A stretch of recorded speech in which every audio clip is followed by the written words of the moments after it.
तो हेलो दोस्तों, आपका नए वीडियो में स्वागत है।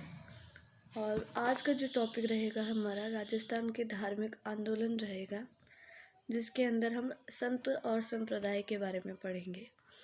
हालांकि वीडियो काफ़ी लेंदी होने वाला है, लेकिन आप जो है इसे आप कुछ पीरियड्स के दौरान या कुछ समय के बाद में उपरांत इसे देख सकते हैं। लेकिन आप ये पूरा वीडियो शांति से और उसके प्रॉपर नोट्स बनाते हुए आपको लिखना है और समझते हुए जाना है, ठीक है। अब देखिए, यहाँ पर सबसे पहले बात की गई है राजस्थान के धार्मिक आंदोलनों के बारे में। तो डेफिनेटली कि जो धार्मिक आंदोलन चलाए गए वो 3 तरीके से चलाए गए। कैसे कि जैसे देखो, सबसे पहले बेसिक इन्फॉर्मेशन गेट करो। जो हमारे वेद होते हैं वो कितने हैं? हमारी भारतीय संस्कृति के अनुसार हमारे वेद जो है वो कितने होते हैं? 4। पुराण कितने होते हैं? 18 यानी 18। और जो उपनिषद होते हैं वो कितने हैं? 108। आपसे कोई भी पूछ लिया जाए कि हमारे वेद कितने हैं? 4। पुराण कितने हैं? 18। उपनिषद कितने हैं? 108। अब देखें, वेद 4 प्रकार के होते हैं। कौन कौन से? ऋग्वेद जो सबसे पुराना है, यजुर्वेद, सामवेद और अथर्ववेद। अथर्ववेद किसने लिखा? कौटिल्य, जिसका नाम क्या है? विष्णुगुप्त भी है, ठीक है। जिसने चंद्रगुप्त मौर्य को क्या दी थी?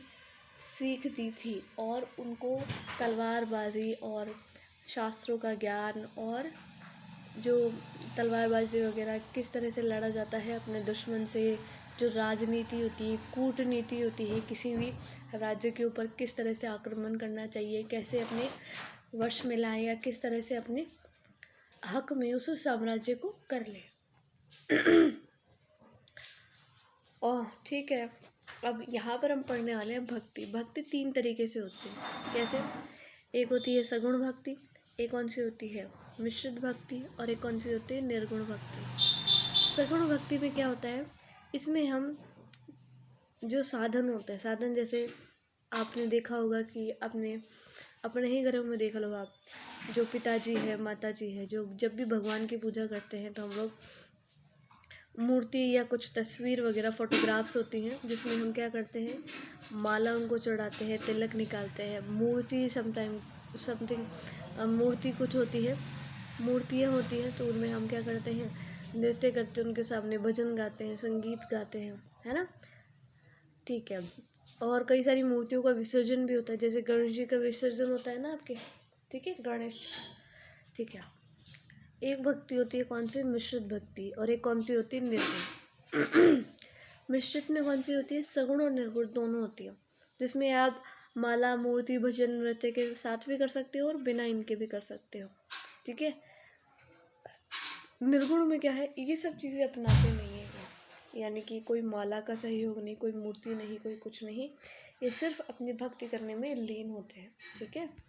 अब सगुण भक्ति के कौन कौन है? देखो, जैसे अगर सगुण भक्ति में अगर मैं देखूं तो यहाँ पर सबसे पहले नाम आ रहा है किसका? मीराबाई का। हम इसके बारे में पूरी डिटेल देखेंगे। मैंने हालांकि 2 वीडियो ऑलरेडी डाउनलोड कर दी हैं पीछे वाले वीडियोस में, एक नए चैनल, दूसरे चैनल पर, लेकिन आप इस वीडियो को भी ज़रूर देखना, क्योंकि इसमें मैंने पूरे विद नोट्स के साथ आपको बताया है कि किस तरह से क्या है, मीरा का जन्म कब हुआ, मीरा के गुरु कौन थे, सब चीज़ें। जो फर्स्ट वीडियो बनाया था उसके अंदर तो बहुत ज़्यादा डिटेल दे दिया, कि बहुत ज़्यादा उसमें कि मतलब कुछ फालतू बातें भी थी, लेकिन जो मेन जो चीज़ें हैं वो इसी चैप्टर के अंदर विद नोट्स के साथ आपको मिलेंगी, ठीक है। मीराबाई, गवरीबाई, जितनी भी बाई हैं वो सब किस में आएंगी? सगुण भक्ति में। मीराबाई, गवरीबाई, सम्मानबाई, कर्माबाई, करमेतीबाई, रानाबाई, भक्त कवि दुर्लभ जी भी बहुत कमाल के हैं। मिश्रित भक्ति में कौन है? आपके संत मावजी है ना, चरणदास जी है, हरि सिंह सांखला जी है। निर्गुण भक्ति में कौन कौन है आपके? जाम्बू, जसना जी, आपके और कौन? आपके कबीरदास जी, सेना, सतना जी, धन्ना जी, पीपा जी, हरिराम दास, रामचरण, दादू दयाल जी, बखना जी, सुंदरदास जी, रजबदास जी, गरीबदास, मिस्किन दास, लाल दास और लालगिरी, प्राणनाथ, दरियाब जी, रामदास जी, ठीक है। तो कई सारे हैं हमारे यहाँ पर। भक्ति परंपरा के 3 मार्ग होते हैं, जैसे कि हमने देख लिया कौन कौन से, सगुण भक्ति, मिश्रित भक्ति और निर्गुण भक्ति।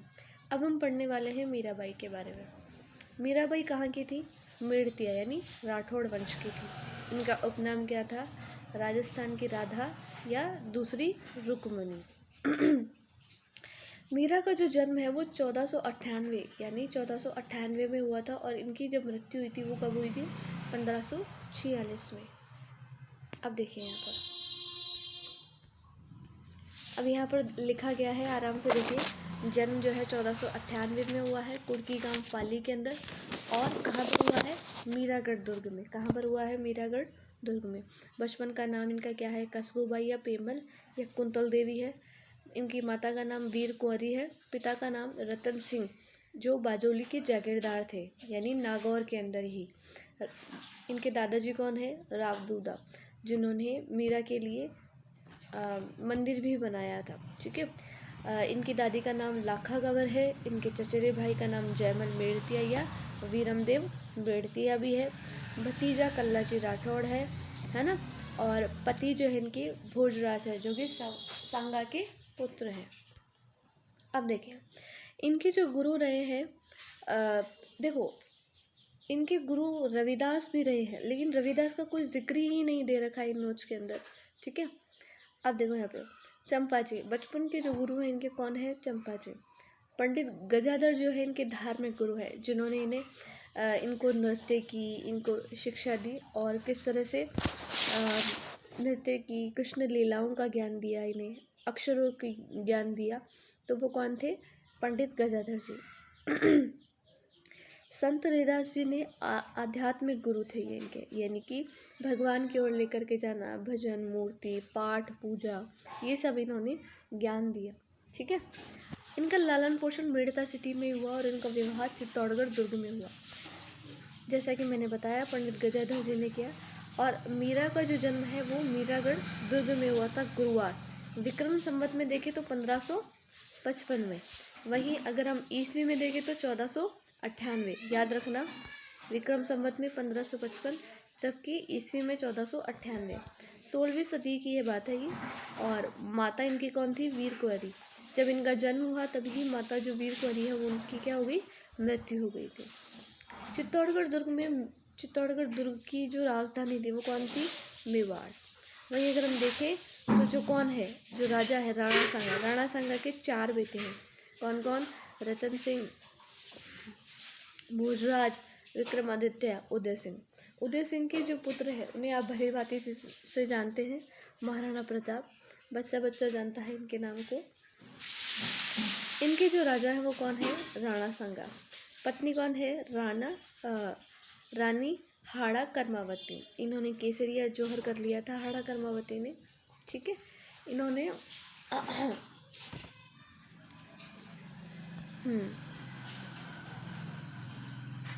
अब देखिए यहाँ पर मीराबाई के हम पढ़ेंगे कि मीराबाई का विवाह कब हुआ, क्या सीन था। मीराबाई का जो विवाह है 25/12/1516 में हुआ। इन्होंने कुल 48 वर्ष अपना जीवन व्यतीत किया। मीराबाई के जन्म के उपरांत ही माता वीर कुंवरी का देहांत हो गया, जैसा कि मैंने आपको बताया। ये मात्र अपने माता पिता की इकलौती संतान थी। मीराबाई का जो लालन पोषण है उनके दादाजी के हाथों हुआ, मतलब रावदूदा के हाथों, उनके सानिध्य में हुआ, मेड़ता में हुआ। बचपन में मीरा एक दिन एक बारात को देखकर भगवान कृष्ण को अपना पति मान लेती है। पंडित गजाधर ने क्या कहा? पंडित गजाधर ने मीराबाई के धार्मिक गुरु, बचपन में कृष्ण की भक्ति की ओर लेकर के जाना, अक्षरों का ज्ञान, नृत्य की शिक्षा देने वाले मात्र एक कौन शिक्षक थे? पंडित गजाधर जी। ठीक है। मीराबाई के विवाह के बाद पंडित गजाधर मीरा के साथ चित्तौड़गढ़ दुर्ग चले गए। वहाँ राणा सांगा ने इन्हें 2 जागीरें दी। कौन कौन सी? एक तो मांडल जो कि भीलवाड़ा में है, और एक पुर जो कि भीलवाड़ा, दोनों ही भीलवाड़ा में थी। कौन कौन सी? मांडल और पुर। किसको दी गई? पंडित गजाधर जी को। पंडित गजाधर जी कौन है? मीरा के धार्मिक गुरु, जिन्होंने अक्षरों का ज्ञान, उनको नृत्य की ओर लेकर के जाना, है ना, अक्षरों का ज्ञान, नृत्य की ओर लेकर के जाना, सब चीज़ें इन्होंने बतलाई।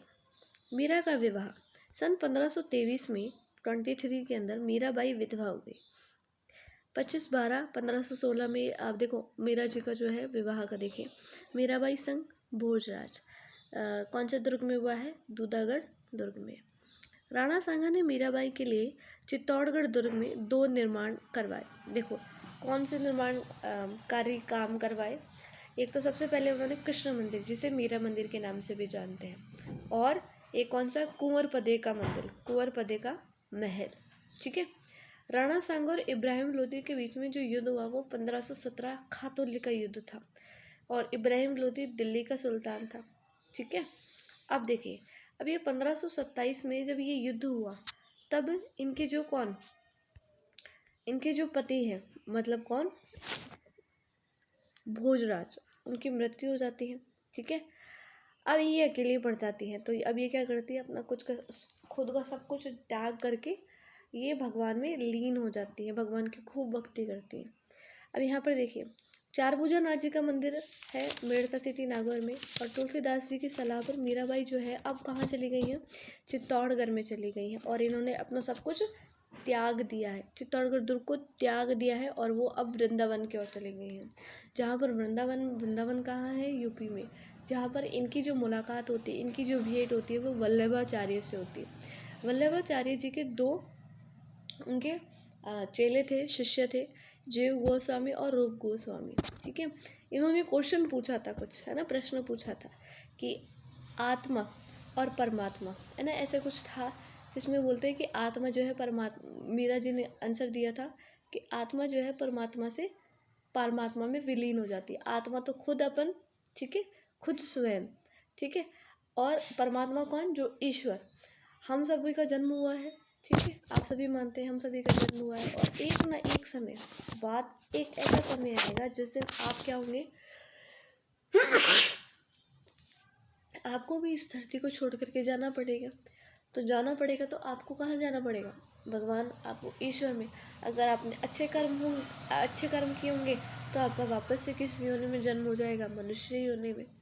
आपने बुरे कर्म किए हैं, किसी का भला नहीं किया, किसी के साथ बहुत बुरा किया है, बुराई की है आपने, तो फिर पता नहीं आप कौन सी योनि में जाएंगे। आप भली भांति इस चीज़ से परिचित हैं। अब देखिए, अब ये जो कौन? मीराबाई जो है अब जो है रणछोड़ राय मंदिर यानी कि डेकोर द्वारका में, गुजरात में अभी ये रहती है। लास्ट समय पर ये यही रही थी जब यहाँ पर ही इनकी क्या हुई थी? मृत्यु हुई थी लास्ट में। सन 1527 में जब खानवा का युद्ध चल रहा था तो मीराबाई के पिता रतन सिंह वीरगति को प्राप्त हो गए। वहीं 1528 में राणा सांगा की भी मृत्यु हो गई। ठीक है। तो अब जो है मीराबाई का जो सांसारिक मोह से क्या है, मोह माया से क्या है, ध्यान भंग हो गया, और ये क्या करती है? भगवा जो कलर होता है, भगवा रंग होता है, वो धारण कर लेती हैं। ठीक है। और ये साध्वी का रूप धारण कर लेती हैं। मीराबाई के बुलाने पर जो संत रैदास जी, जो इनके गुरु रह चुके हैं, वो दौड़े दौड़े इनको आते हैं, जो कि इनके अपने आध्यात्मिक गुरु इन्होंने बनाया था मीरा को। ठीक है। संत रैदास जी की जो छतरी है वो चित्तौड़गढ़ दुर्ग में ही है। महाराणा रतन सिंह और विक्रमादित्य दोनों के द्वारा मीराबाई पर इतने अत्याचार किए गए, जैसे सांप की टोकरी, विष का प्याला, ये सभी चीज़ें, जिससे क्या हुआ कि मीराबाई जो है काफ़ी, उनको तो पता ही नहीं था, और वो तो कृष्ण भगवान की भक्ति में इतने लीन थी कि उन्हें कुछ पता ही नहीं था आसपास क्या चल रहा है, क्या नहीं चल रहा। लेकिन भगवान कृष्ण की उन चमत्कारिक दृश्यों से मीरा को बचा लिया गया। मीरा जो है हर बार मुसीबत से बच जाया करती थी। अब मीराबाई तुलसीदास और तानसेन के संपर्क में थी। ठीक है। तो तुलसीदास जी के सलाह पर मीराबाई ने चित्तौड़ दुर्ग को त्याग दिया और वो वृंदावन चली गई, और वृंदावन में वल्लभाचार्य और जीव गोस्वामी और रूप गोस्वामी से दोनों से मिली, जैसा कि पहले बता दिया गया। अब मीराबाई का जो अंतिम समय है वो डेकोर गुजरात में ही, उसके निकट ही बीता। अब यहाँ रणछोड़ राय मंदिर के अंदर इनका सारा जो जीवन है, वो जो सारा समय है वो कहाँ है? इनके वहीं पर बीता।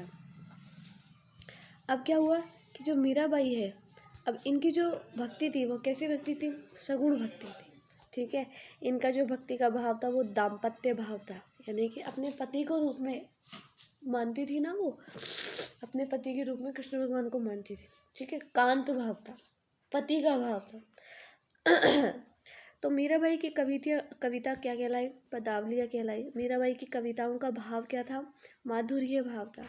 संप्रदाय, अब यहाँ पर संप्रदाय इन्होंने कौन सा चलाया? मीरा दासी संप्रदाय या फिर दासी पंथ। मीराबाई के प्रमुख ग्रंथ हैं कौन कौन से? रुक्मणी मंगल, सत्यम भामो रो रोसणो, पदावलियाँ, गीत गोविंद पर टीका, पदावलियाँ, राग सोरठा, नरसिंह मेहतारी हुंडी, कृष्णा कृष्ण। ठीक है, मीराबाई ने मारवाड़ी और ब्रजभाषा दोनों में ही क्या लिखी है? अपनी कविताएं लिखी है। लेकिन इसका जब ये लास्ट में जब वहाँ गुजरात में चली गई थी तो गुजरात में इनका इन कविताओं इन ब्रजभाषाओं पर गुजराती भाषा का प्रभाव पड़ता है। अब देखिए रत्ना खाती इनकी ही शिष्या थी। इनके ही निर्देशन में नरसिंह बाई जीरो मायरो या सिंह जीरो मायरो इन्होंने नामक ग्रंथ की रचना की, वो भी ब्रज भाषा में। अब इस ग्रंथ में जो है मीराबाई की जीवनी है। ठीक है, मीराबाई कैसी थी, उनका जन्म कैसा था, उनका बचपन कैसा गुजरा, उनके गुरु कौन थे, सब कुछ। मीराबाई जी के प्रमुख मंदिर, सबसे पहले अगर हम बात करें, सबसे पहले चारभुजानाथ मंदिर मेड़ता सिटी नागौर में आपके। ठीक है, मीराबाई का मंदिर जो कि रावदूदा ने निर्माण करवाया था। मीराबाई तुलसीदास हरिदास जी का पेनोरमा भी है यहाँ पर, इस मंदिर में ही है, चारभुजानाथ वाले मंदिर में ही है। इस मंदिर में कृष्ण भगवान को समर्पित मंदिर है ये, भगवान कृष्ण को समर्पित मंदिर है ये। इसी के साथ देखिए इस मंदिर के अंदर दूधागढ़ दुर्ग भी है। वर्तमान में मीराबाई संग्रहालय संचालित है इसके अंदर।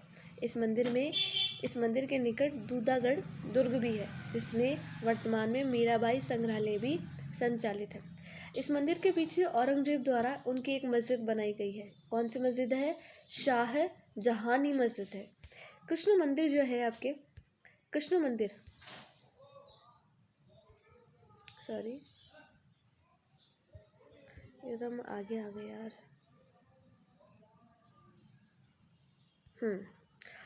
तो इस मंदिर में कृष्ण मंदिर वर्तमान में मीरा मंदिर के नाम से जानते हैं हम, चित्तौड़गढ़ दुर्ग में है। महाराणा सांगा द्वारा निर्माण किया गया था और महल भी निर्माण करवाया गया था। राणा सांगा कुंवरपदी महल, आपको याद होगा। मीरा जो महोत्सव है वो शरद पूर्णिमा से मनाया जाता है अश्विन पूर्णिमा तक। पर्यटन विभाग द्वारा घोषित किया गया है। मीराबाई इस मंदिर में जिस कृष्ण भगवान की मूर्ति की पूजा किया करती थी, उस मूर्ति को वर्तमान में आमेर दुर्ग जयपुर के अंदर स्थित है। अब यहाँ पर देखिए एक कौन सा मंदिर है? हरिहर मंदिर जिसको हम मीरा मंदिर के नाम से जानते हैं, कैलाशपुरी उदयपुर में है।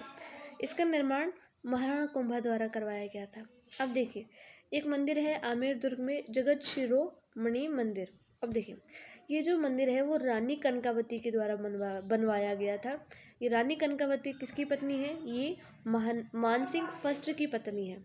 मानसिंह फर्स्ट जो है की जो पत्नी है रानी कनकावती, अपने पुत्र जगत सिंह फर्स्ट की याद में बनवाया था। भगवान कृष्ण की जो मूर्ति जगत शिरोमणि मंदिर के अंदर रखी हुई है, ये वही मूर्ति है जिसकी पूजा मीरा चित्तौड़गढ़ में किया करती थी। अब यहाँ पर ये लेकर तो आ गए इसे। अब देखो कौन कौन सी उपाधि मिली है। देखो मिर्जा की जो उपाधि है अकबर ने मानसिंह फर्स्ट को दी थी, वहीं फिर शाहजहां ने मिर्जा की जो उपाधि है वो जय सिंह को दी थी। किसको दी थी? जय सिंह। इसलिए हम बोलते हैं ना मिर्जा राजा और जय सिंह, याद है आपको? ठीक है, अब यहाँ पर हमारा मीरा का जो चैप्टर है वो क्लोज हुआ है।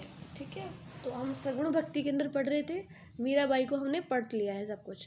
अब हम पढ़ रहे हैं गवरीबाई।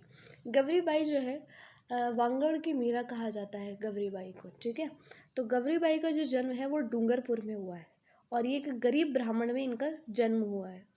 बाल्यावस्था में गवरीबाई का विवाह हो गया था और उसके 7 दिन बाद में ही वो विधवा हो गई।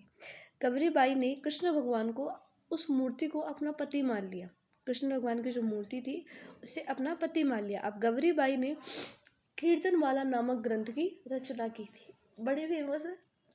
कौन सी? कीर्तनमाला नामक ग्रंथ की रचना की थी। अब अंतिम समय जो है इनका कहाँ पर बीता, काशी यानी यूपी में बीता। अब देखिए यहाँ पर गौरीबाई का जो मंदिर है बाल मुकुंद मंदिर नाम से जानते हैं हम इसे। इसके किसने निर्माण करवाया है इसे, शिवनाथ सिंह द्वारा, महारावल शिवनाथ सिंह द्वारा। अब महारावल किसे कहते हैं आपको पता है, जैसलमेर, डूंगरपुर, बांसवाड़ा, यहाँ के जो राजा हुआ करते थे उन्हें महारावल के नाम से पुकारते थे। अब चूंकि गौरीबाई कहाँ की है, डूंगरपुर की, तो यहाँ पर जितने भी राजाओं के नाम आएंगे इस समय तो वो महारावल आगे लगेंगे।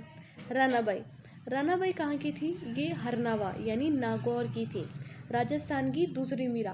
पहली मीरा कौन थी, राजस्थान की मीरा कौन थी, मीराबाई। लेकिन राजस्थान की जो दूसरी मीरा है वो कौन है आपकी, रानाबाई। ये भी कहाँ की है, एक मीरा थी वो भी नागौर की थी, मेड़ता सिटी की। और ये दूसरी जो मीरा है, राजस्थान की दूसरी मीरा है, वो कहाँ की है, नागौर की है, लेकिन वो कहाँ की है, हरनावा से है। हरनावा कोई गांव होगा वहाँ से है। तो इनके जो गुरु रहे हैं वो कौन रहे हैं, चतुरदास जी महाराज और खोजी जी महाराज। 1570 में रानाबाई ने समाधि ले ली थी और इनका जो जन्म है वो 1504 में हुआ था, 1504 में हुआ था। भूत प्रेतों को दूर किया जाता था हरनावा नागौर में। कर्माबाई का जो जन्म है वो भी कहाँ पर हुआ है, कालवा यानी नागौर में हुआ है। इसका जो उपनाम है वो क्या है, मारवाड़ की मीरा। ये कहाँ की मीरा है, हालांकि जन्म कहाँ का है, नागौर कालवा में हुआ है, लेकिन इन्हें किस नाम से पुकारते हैं हम, मारवाड़ की मीरा। कृष्ण को ऐसा माना जाता है, ऐसा कहा जाता है कि श्री कृष्ण को खिलाने वाली एकमात्र स्त्री यही थी जिसने खिचड़ा खिलाया था। खिचड़ा चावल और मूंग की दाल का ऐसे बनता है, तो खिचड़ा बोलते हैं उसको, ठीक है। करमेती बाई कौन, ये खंडेला सीकर से। हम ज़्यादा इन्फॉर्मेशन कलेक्ट नहीं कर रहे हैं, जितनी है आप उसको उतना पढ़ना, ज़्यादा इसमें खोजबीन करने की ज़्यादा आवश्यकता नहीं है, जितना बताया है उतना ही करना, ठीक है। करमेती बाई का जो जन्म है वो कहाँ है, खंडेला सीकर में हुआ है। सम्मान बाई जो है अलवर की है, ठीक है। इनका जो उपनाम है वो कौन सा है, अलवर, भरतपुर, करौली, धौलपुर, अलवर, भरतपुर, करौली, सवाई माधोपुर, इन 4 जिलों को हम किस नाम से जानते हैं, मत्स्य संघ। कौन सा नाम, संघ मत्स्य संघ। जब राजस्थान को 7 चरणों में डिवाइड किया गया था, जब 7 चरणों में बांटा गया था, तब अलवर, भरतपुर, धौलपुर, करौली को हम मत्स्य संघ के नाम से जान रहे थे, जो कि हमारा राजस्थान का फर्स्ट चरण था, प्रथम चरण था, ठीक है, आपको याद होगा। देखिए अब यहाँ पर भक्त कवि दुर्लभ जी की अगर हम बात कर रहे हैं, अब भक्त कवि जो है ये दुर्लभ जी जो है नरसिंह के अवतार माने जाते हैं। भगवान जो नरसिंह थे, विष्णु भगवान के जो अवतार, नरसिंह जी के अवतार माने जाते हैं। इनका जो नाम है वो राजस्थान का नरसिंह है। ये कवि दुर्लभ ने वांगड़ कौन सा इलाका है आपको पता है, डूंगरपुर। गौरीबाई भी कहाँ की थी, डूंगरपुर की, ठीक है। उनका जो मंदिर है वो किसने बनवाया था, महारावल शिवनाथ सिंह ने। हम क्या कह रहे हैं, जैसलमेर, डूंगरपुर, बांसवाड़ा, यहाँ के जो राजा रहते हैं उनको क्या कहते हैं हम लोग, उनके आगे क्या लगता है, महारावल लगता है। वहीं अब भक्त कवि दुर्लभ जी की बात करें तो ये भी कहाँ के हैं आपके, ये आपके वांगड़ एरिया से ही बिलोंग करते हैं, वांगड़ एरिया से ही है ये। तो कवि दुर्लभ जी ने वांगड़ को ही अपना क्या बनाया, केंद्र बनाया।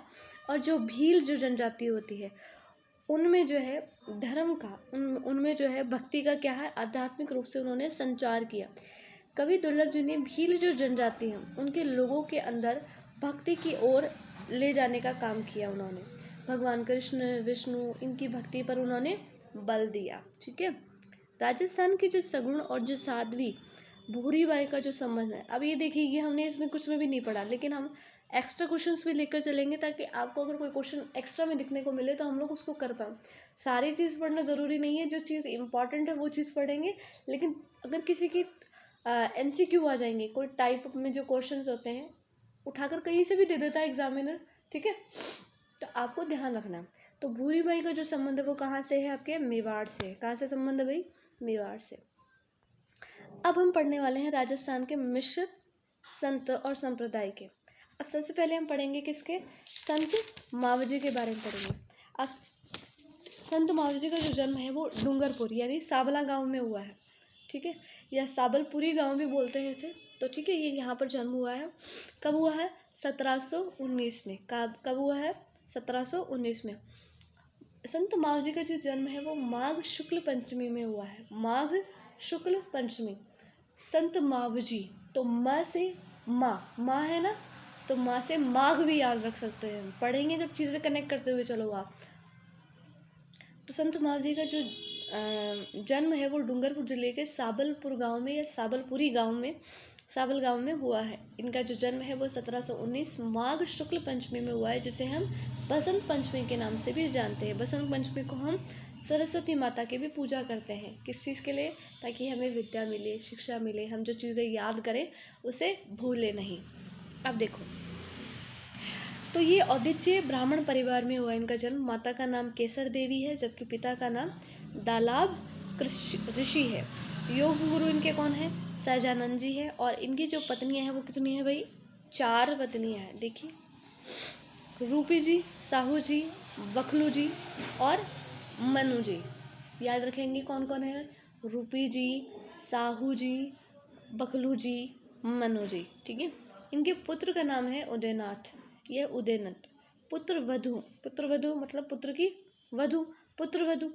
तो जान कंवर, क्या नाम है इनका? जान कंवर। अब देखिए, यहाँ पर अगर हम संत मावजी की बात करें तो ये भी भगवान कृष्ण के निष्कलंकी या कल की अवतार के रूप में माने जाते हैं। इनके द्वारा चलाए गए जो